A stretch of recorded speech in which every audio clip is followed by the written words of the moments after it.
It's Saturday, April 7th. Welcome again to Pastor Bob Daly.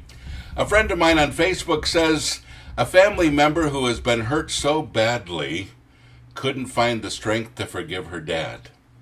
Sadly, he passed away even though she had plenty of opportunities to forgive him for the hurt that he had caused her.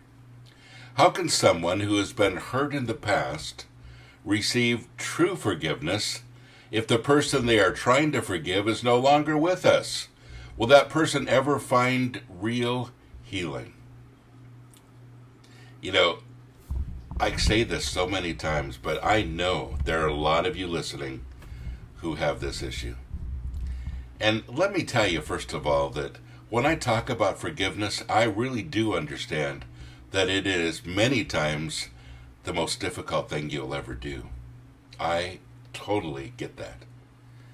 And I totally understand that the hurt from some of the things that people have done in your past is tremendous. Things that you will never forget even though you try. Now, let's start at square one here because this is important. First of all, forgiveness is a process. And I think this is an important thing, folks. If you feel like if you simply forgive somebody that the issue is over and everything is taken care of and you kind of ride off into the sunset and live happily ever after, you know that's not true. Forgiveness, the act of forgiving somebody, is the beginning of a process. It's a beginning of a process in your relationship with them, and it's a beginning of a process for your personal healing. And many times, most times, when you deal with horrendous hurt, you're dealing with a process that will take you a lifetime and may not be completed totally in your lifetime. Now, what does that say about Christ's death on the cross and our forgiveness of sin and his desire for us to forgive also? Well, you see, Christ forgave us our sin. He took us off the hook. We're no longer responsible for it in the eyes of God.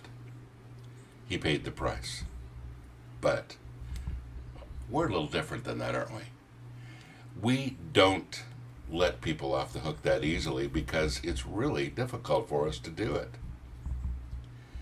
You know, we want to say, you caused me a lot of pain, you deserve to be on this hook. Why should I forgive you because of what you did to me? And honestly, those are legitimate feelings. So that's why I think it's important to see forgiveness as a process. To say to the person, if they're alive, I forgive you. In other words, I take you off the hook that I've had you on in my heart. But the rest of this is up to you. I don't like you very much right now, and I don't trust you. And you're going to have to earn my love and my trust. Now, this is a tricky one because people say, oh, no, Pastor Bob. You know, the Bible says we're supposed to just love people unconditionally, and that is true with his love as he gives it to us. And again, this is a process. But folks, when somebody's hurt you really bad, you don't love them with your own love. And in time, with his love, you can begin to love them. But let's be honest, this is not where you start.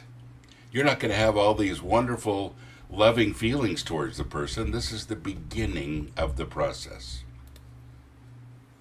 And then you take them off the hook and you say, you know, this is up to you now.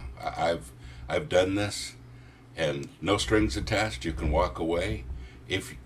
And some of you want somebody to walk away. You don't want them to come back into your life, I understand. But if you do, the rest of it's up to them. You know, it takes a long time to prove trust. And trust, when it's been destroyed, that's a tough one. And the burden is not up to you, it's up to them. Don't trust somebody that's not trustworthy. That's what Proverbs tells us over and over again. But what do you do then if the person is no longer alive? You see, that's where it gets tricky, isn't it? I have a little thing that I've done several times, and it works for me. I set up 2 chairs. I sit in one of them, and I imagine the other person is sitting in the other. Now, there are some people that you can't talk to. There's some people that wouldn't listen to you if you asked them.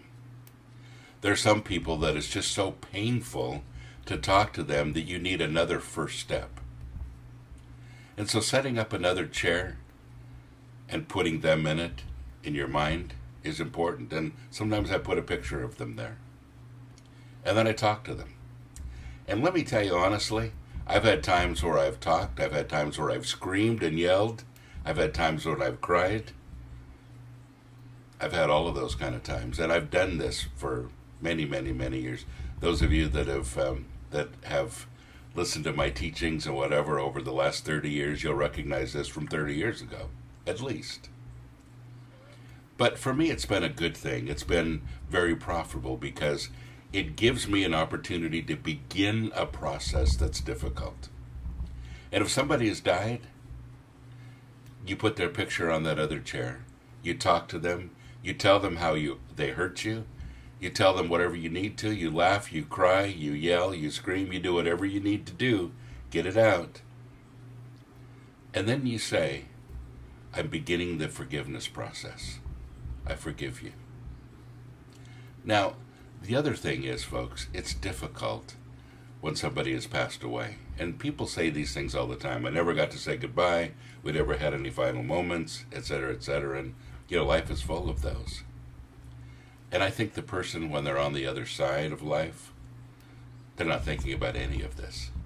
So this really has to do with you, not them. So whatever you need to begin the process, do it. I've had to set up those chairs for the same person many times. And it may take you a little while to get into it and to get through it. But remember that forgiveness is a process. And at least begin the process. God bless you. Have a great day.